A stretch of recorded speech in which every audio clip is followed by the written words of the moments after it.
Assalamualaikum warahmatullahi wabarakatuh. Pertama-tama, marilah kita panjatkan puji dan syukur kehadirat Allah Subhanahu wa Ta'ala, karena berkat rahmat dan karunia-Nya kita masih diberi kesehatan dan kenikmatan yang tak terhingga. Yang saya hormati Bapak Dr. Haji Mulyawan Safwandi Nugraha MAG MPD selaku dosen pengampu mata kuliah Filsafat Pendidikan Islam yang tak pernah lelah memberikan motivasi kepada kami semua untuk selalu belajar dan terus belajar. Dan tak lupa pula teman-teman mahasiswa pasca sarjana STAI Sukabumi Angkatan 6 yang saya cintai. Perkenalkan, nama saya Siti Mutia Anissa Nasruddin dari kelompok 5 yang pada kesempatan kali ini akan membahas mengenai tinjauan filsafat pendidikan Islam terhadap pendidik dan peserta didik, atau Review of Islamic Education Philosophy on Educators and Students.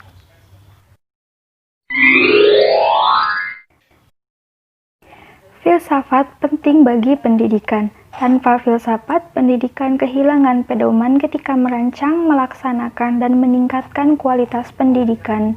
Filsafat yang mengkaji knowledge of the good life membantu pendidik memahami hakikat hidup yang baik bagi individu dan masyarakat.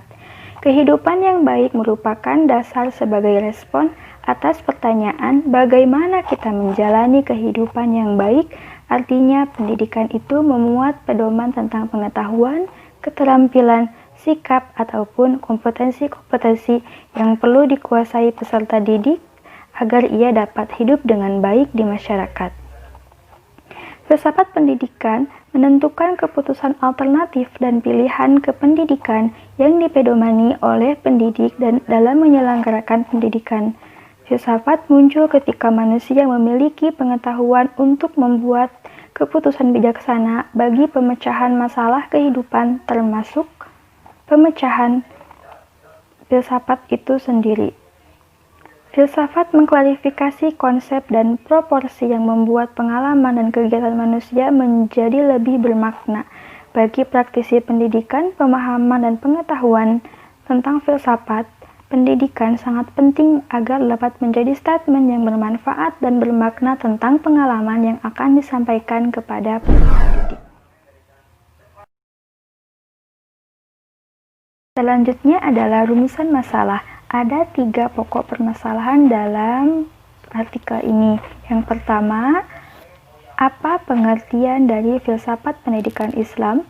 Yang kedua, bagaimana peran filsafat pendidikan Islam terhadap pendidik? Yang ketiga, bagaimana peran filsafat pendidikan Islam terhadap peserta didik?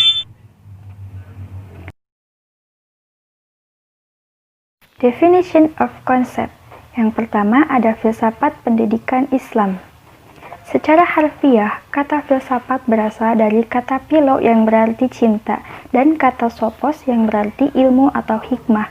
Dengan demikian, filsafat berarti cinta terhadap ilmu atau hikmah. Filsafat adalah suatu kegiatan atau aktivitas yang menempatkan pengetahuan atau kebijaksanaan sebagai sasaran utamanya. Pendapat yang lebih jelas lagi tentang filsafat antara lain dikemukakan oleh Sidi Ghazalba.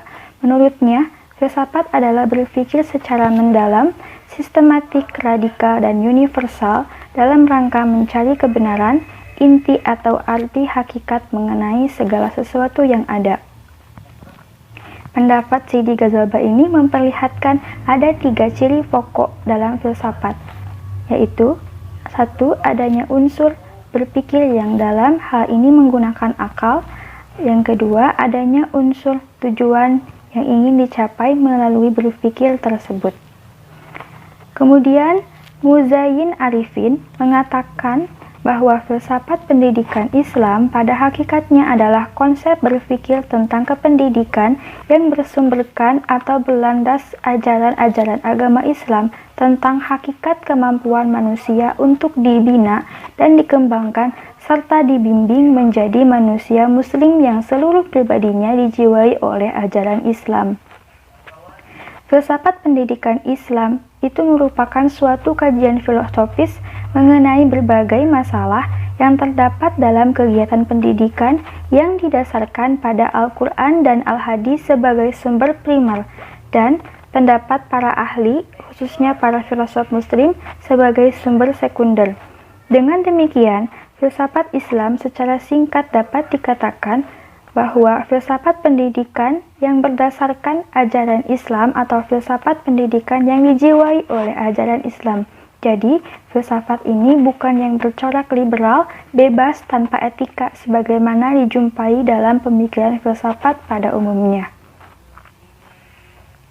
Dalam hubungan dengan ruang lingkup filsafat pendidikan ini, Muzain Arifin lebih lanjut mengatakan bahwa ruang lingkup pemikiran bukanlah mengenai hal-hal yang bersifat teknis operasional pendidikan, melainkan menyangkut segala hal yang mendasari serta yang mewarnai corak sistem pemikiran yang disebut filsafat itu sendiri. Dengan demikian, secara umum, ruang lingkup pembahasan filsafat pendidikan Islam ini adalah pemikiran yang serba mendalam, mendasar, sistematis, terpadu, logis, menyeluruh, dan universal mengenai konsep-konsep yang berkaitan dengan pendidikan atas dasar ajaran Islam. Konsep tersebut mulai dari perumusan tujuan pendidikan, kurikulum, guru, metode lingkungan, dan seterusnya. Umar Muhammad misalnya mengemukakan 3 manfaat dari mempelajari filsafat pendidikan Islam sebagai berikut.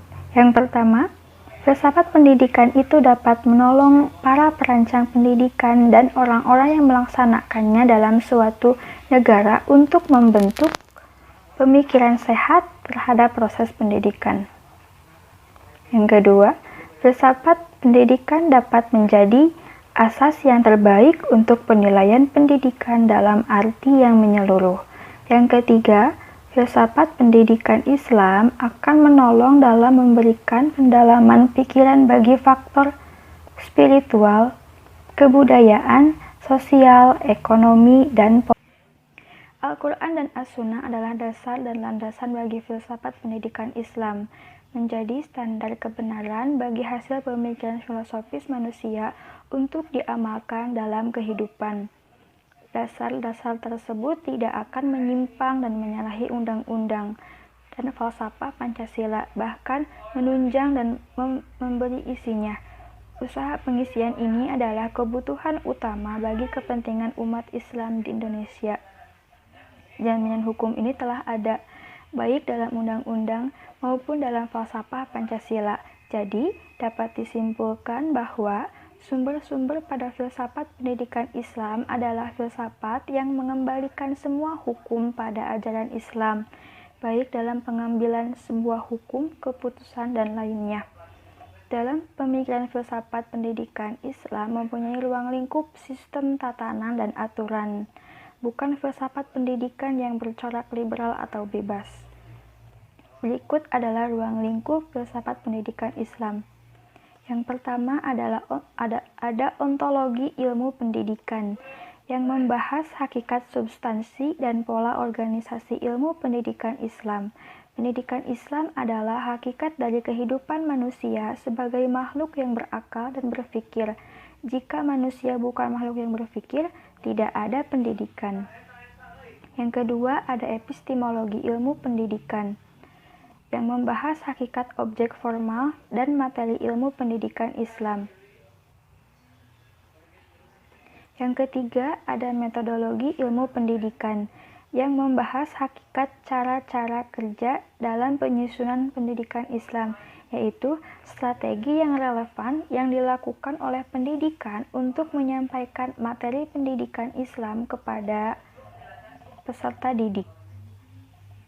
Metode berfungsi mengolah, menyusun, dan menyajikan materi pendidikan Islam agar materi tersebut dapat dengan mudah diterima dan dimiliki oleh peserta didik. Yang keempat ada aksiologi ilmu pendidikan yang membahas hakikat nilai-nilai kegunaan teoretis dan praktis ilmu pendidikan Islam yang berkaitan juga dengan visi dan misi, etika, estetika, tujuan, dan target yang akan dicapai dalam pendidikan. Dalam buku Toto Soeharto, menganggap bahwa pembahasan tentang ruang lingkup filsafat pendidikan Islam berarti membicarakan tentang objek dari filsafat pendidikan Islam. Ia membagi ruang lingkup pendidikan Islam dalam dua objek, yaitu objek material dan objek formal. Objek material filsafat pendidikan Islam yaitu segala sesuatu yang ada, mencakup ada yang tampak dan ada yang tidak tampak, atau yang disebut empiris dan metafisika. Selanjutnya, objek formal filsafat pendidikan Islam adalah sudut pandang yang menyeluruh, radikal, dan objektif tentang pendidikan Islam untuk dapat diketahui hakikatnya. Objek formal dibagi dalam dua kerangka, yaitu makro dan mikro. Dapat disimpulkan bahwa sumber-sumber pada filsafat pendidikan Islam adalah filsafat yang mengembalikan semua hukum pada ajaran Islam, baik dalam pengambilan sebuah hukum, keputusan, dan lainnya. Dalam pemikiran filsafat pendidikan Islam mempunyai ruang lingkup sistem tatanan dan aturan, bukan filsafat pendidikan yang bercorak liberal atau bebas. Berikut adalah ruang lingkup filsafat pendidikan Islam. Yang pertama adalah ada ontologi ilmu pendidikan yang membahas hakikat substansi dan pola organisasi ilmu pendidikan Islam. Pendidikan Islam adalah hakikat dari kehidupan manusia sebagai makhluk yang berakal dan berpikir. Jika manusia bukan makhluk yang berpikir, tidak ada pendidikan. Yang kedua, ada epistemologi ilmu pendidikan yang membahas hakikat objek formal dan materi ilmu pendidikan Islam. Yang ketiga, ada metodologi ilmu pendidikan yang membahas hakikat cara-cara kerja dalam penyusunan pendidikan Islam, yaitu strategi yang relevan yang dilakukan oleh pendidikan untuk menyampaikan materi pendidikan Islam kepada peserta didik. Metode berfungsi mengolah, menyusun, dan menyajikan materi pendidikan Islam agar materi tersebut dapat dengan mudah diterima dan dimiliki oleh peserta didik.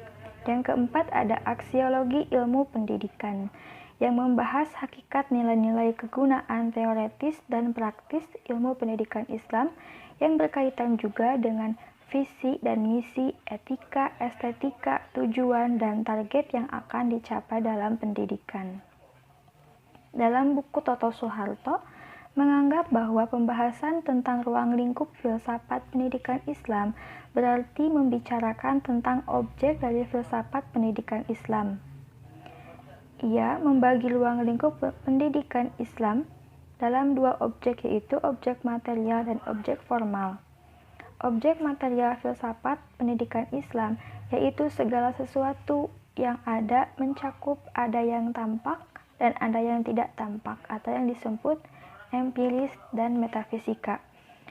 Selanjutnya, objek formal filsafat pendidikan Islam adalah sudut pandang yang menyeluruh, radikal, dan objektif tentang pendidikan Islam untuk dapat diketahui hakikatnya. Objek formal dibagi dalam dua kerangka, yaitu makro dan mikro. Selanjutnya adalah pendidik. Kata pendidik berasal dari didik, yang artinya memelihara, merawat, dan memberi latihan agar seseorang memiliki ilmu pengetahuan seperti yang diharapkan, yaitu mengenai tentang sopan santun, akal, budi, akhlak, dan sebagainya. Selanjutnya, dengan menambahkan awalan pe hingga menjadi pendidik, artinya orang yang mendidik.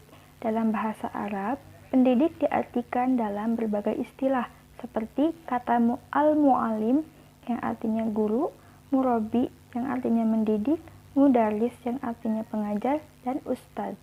Pendidikan adalah suatu bentuk interaksi dengan sesama manusia dari segi bahasa, sebagaimana dijelaskan oleh W.J.S. Purwadarminta.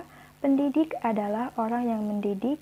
Pengertian ini memberi kesan bahwa pendidik adalah orang yang melakukan kegiatan dalam bidang mendidik.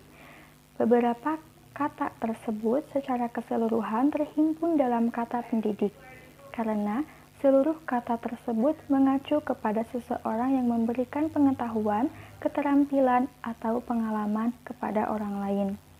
Kata-kata yang bervariasi tersebut menunjukkan adanya perbedaan ruang gerak dan lingkungan di mana pengetahuan dan keterampilan diberikan. Dengan demikian, kata pendidik secara fungsional menunjukkan kepada seseorang yang melakukan kegiatan dalam memberikan pengetahuan, keterampilan, pendidikan, pengalaman, dan sebagainya. Pendidik dalam perspektif pendidikan Islam memiliki arti dan peranan yang sangat penting.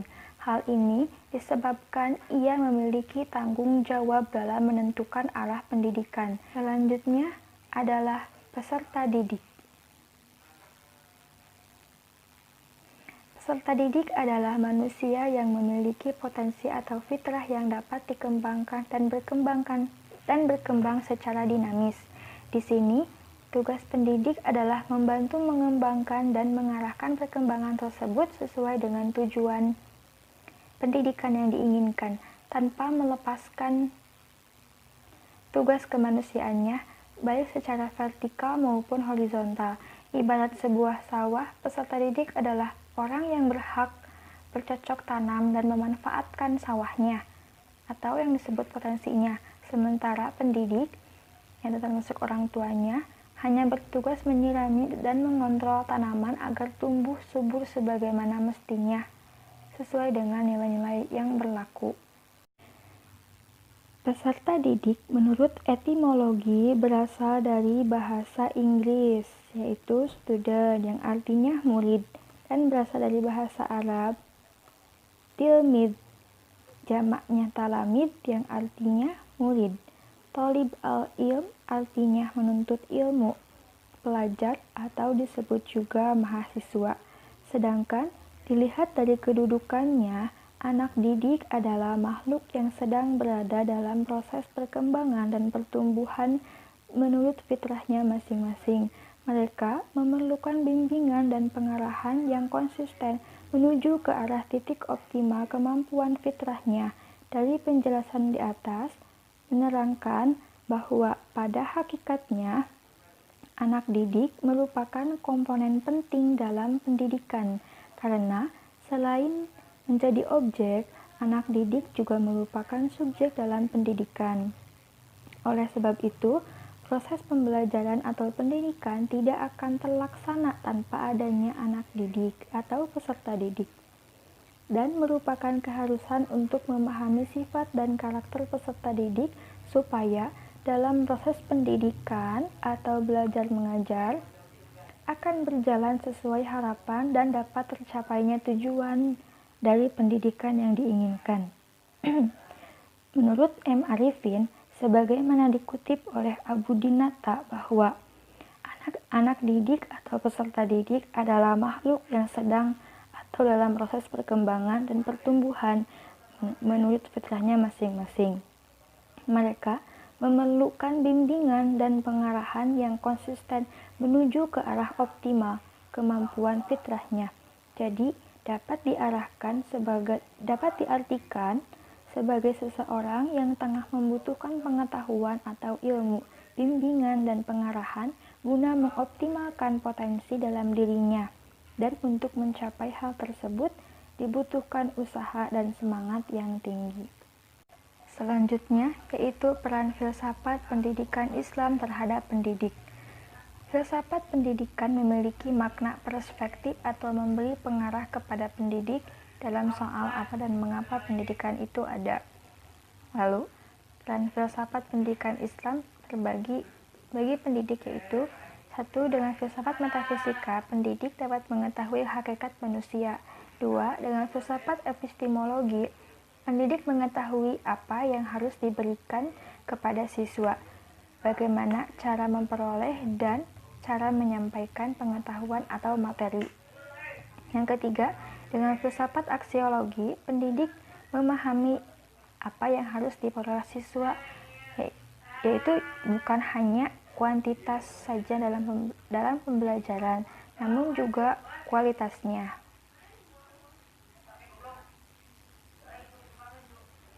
Filsafat pendidikan Islam sebagai bagian atau komponen dari suatu sistem, ia memegang dan mempunyai peranan tertentu pada sistem di mana ia merupakan bagiannya. Sebagai cabang ilmu pengetahuan, maka ia berperan dalam pengembangan ilmu pengetahuan yang menjadi induknya. Filsafat pendidikan Islam sebagai bagian dari filsafat Islam dan sekaligus juga sebagai bagian dari ilmu pendidikan. Dengan demikian, filsafat pendidikan Islam berperan dalam mengembangkan filsafat Islam, dalam memperkaya filsafat Islam dengan konsep-konsep dan pandangan filosofis dalam bidang pendidikan, dan ilmu pendidikan pun akan dilengkapi dengan teori-teori kependidikan yang bersifat filosofis Islami. Nah, secara praktis dalam praktiknya, filsafat pendidikan Islam banyak berperan dalam memberikan alternatif pemecahan berbagai macam problem yang dihadapi oleh pendidikan Islam dan memberikan pengarahan terhadap perkembangan pendidikan Islam. Pertama-tama, filsafat pendidikan Islam menunjukkan problema yang dihadapi oleh pendidikan Islam sebagai hasil dari pemikiran yang mendalam dan berusaha untuk mendalami duduk masalahnya dengan analisa filsafat. Maka filsafat pendidikan Islam bisa menunjukkan alternatif pemecahan masalah tersebut setelah melalui proses seleksi terhadap. Yang kedua, filsafat pendidikan Islam memberikan pandangan tertentu tentang manusia menurut Islam. Pandangan tentang hakikat manusia tersebut berkaitan dengan tujuan hidup manusia dan sekaligus juga merupakan tujuan pendidikan menurut Islam. Selanjutnya adalah peran filsafat pendidikan Islam terhadap peserta didik. Peserta didik dalam pendidikan Islam selalu terkait dengan pandangan Islam tentang hakikat manusia. Secara substansif, manusia memiliki dua dimensi, yaitu lahir dan batin. Keduanya merupakan satu kesatuan yang tidak bisa dipisahkan. Nah, kedua dimensi ini didesain oleh Allah sebaik-baik model dan berpotensi tinggi untuk dikembangkan. Potensi yang dimiliki manusia bersifat educable, dapat dan harus dididik agar berkembang aktual. Jika semua potensi itu dididik dengan baik, maka akan memungkinkan manusia mencapai tingkat kemampuan yang luar biasa. Namun, sebaliknya, jika dibiarkan tanpa arah, manusia akan terbelakang. Dari hal tersebut, dapat kita ambil kesimpulan bahwa peserta didik merupakan subjek dan objek pendidikan yang memerlukan bimbingan orang lain atau pendidik untuk membantu mengarahkan serta mengembangkan potensi yang dimilikinya. Potensi yang dimiliki tidak akan tumbuh dan berkembang secara optimal tanpa bimbingan pendidik. Peserta didik harus memiliki sifat rendah hati dan rasa keingintahuan yang tinggi, sesuai dengan konsep fitrah manusia yang dianugerahi berbagai potensi istimewa, yaitu akal, jiwa, dan jasad. Haruslah menjaga dan juga mengembangkan potensi yang ada dalam dirinya sehingga dapat memanfaatkan sumber daya yang diciptakan oleh Tuhan.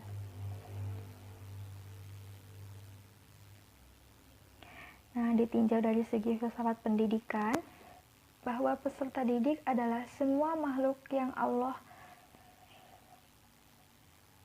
ciptakan, karena sesungguhnya Allah lah yang menjadi pendidik bagi seluruh makhluknya.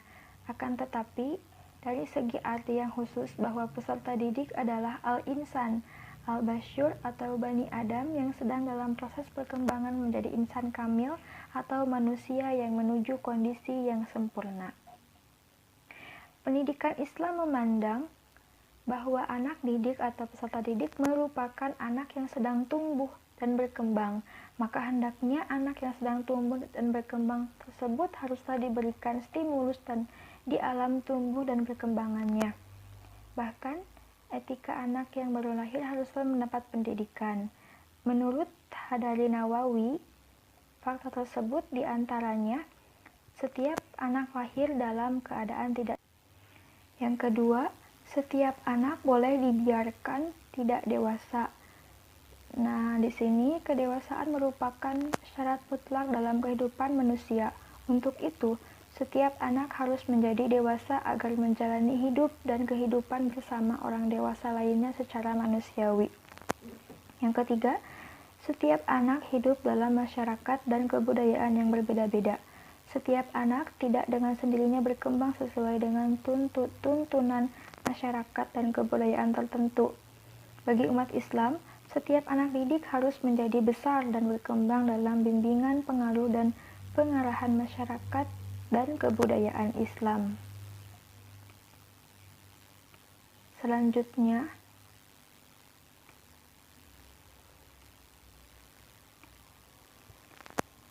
tugas sebagai seorang peserta didik yang harus dimiliki oleh peserta didik adalah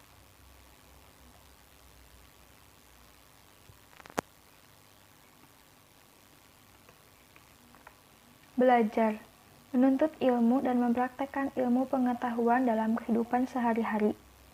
Sebagaimana juga Rasul menyatakan bahwa menuntut ilmu merupakan kewajiban setiap muslim dan muslimat. Dikemukakan bahwa peserta didik yang mengerti tugasnya dalam belajar adalah anak didik yang konsentrasinya penuh memperhatikan pelajaran.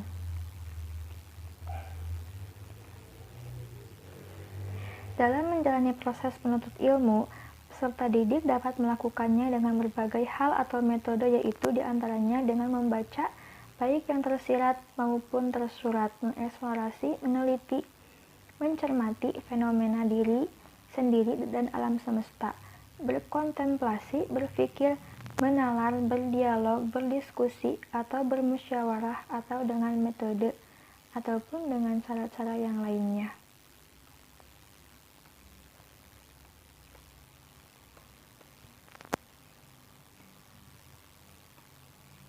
Sifat yang harus dimiliki peserta didik. Dalam tinjauan psikologi disebutkan bahwa setiap individu memiliki sifat bawaan atau heredity. Nah, sifat yang diperoleh ini dipengaruhi oleh lingkungan. Sifat bawaan merupakan sifat yang dimiliki sejak lahir, baik yang menyangkut faktor biologis maupun faktor sosial pendidik maupun faktor sosial psikologis. Untuk terwujudnya kegiatan pembelajaran yang baik serta terjalin kerjasama antara guru sebagai pendidik dan murid sebagai peserta didik sekaligus sebagai mitra didik, setiap peserta didik dituntut untuk mengerti, memahami, memiliki, dan dapat merealisasikan sifat-sifat berikut. Yang pertama, bersikap tawadu atau rendah hati. Yang kedua, peserta didik hendaknya berhias dengan moral yang baik, seperti kata benar, ikhlas, takwa, rendah hati, zuhud, menerima apa yang ditentukan Tuhan, serta menjauhi sifat-sifat tercela. Bersungguh-sungguh dan tekun belajar. Bersifat wara dan menjaga agar setiap kebutuhan dan keluarga, makan, minum, pakaian, tempat tinggal, dan lain-lain selalu dari bahan dan diperoleh lewat cara yang halal. Peserta didik merupakan unsur terpenting bagi terlaksananya kegiatan pendidikan, sebab ia merupakan objek dan sekaligus subjek dan mitra pendidikan, sehingga sehebat dan selengkap apapun unsur-unsur lainnya, jika peserta didik tidak ada atau tidak dipedulikan, maka dapat dipastikan kegiatan pendidikan tidak dapat terlaksana dan berjalan dengan. Berikut ini adalah keistimewaan filsafat pendidikan Islam. Yang pertama, berdasarkan paham ketuhanan. Yang kedua, berwawasan luas, lengkap, dan sempurna. Yang ketiga, bersifat harmonis. Yang keempat, mapan serta menerima inovasi. Yang kelima, tergantung bagi segala pengalaman manusia yang baik. Yang keenam, pemikirannya lurus dan hasilnya terukur dan manfaatnya dapat dirasakan dalam hidup dan kehidupan. Berikut kesimpulan dari pemaparan kali ini, yaitu Filsafat pendidikan Islam banyak berperan dalam memberikan alternatif pemecahan sebagai berbagai macam problem yang dihadapi oleh pendidikan Islam dan memberikan pengarahan terhadap perkembangan pendidikan Islam. Filsafat pendidikan yang disandarkan pada Al-Quranul Karim bersifat menyeluruh dan terpadu. Mempelajari filsafat mempunyai beberapa manfaat seperti memberi kesempatan untuk melatih diri mengadakan perenungan mendalam atau membuat teori, sekalipun teori yang dihasilkan belum sempurna. Melatih berpikir kritis dan reflektif dalam penyelesaian berbagai problema hidup dan kehidupan, terutama problema pendidikan. Demikian beberapa hal yang dapat saya sampaikan. Mohon maaf apabila terdapat banyak kesalahan baik dalam perkataan maupun dalam pengucapan kata. Terima kasih atas perhatiannya. Tetap semangat untuk belajar dan terus belajar. Wassalamualaikum warahmatullahi wabarakatuh.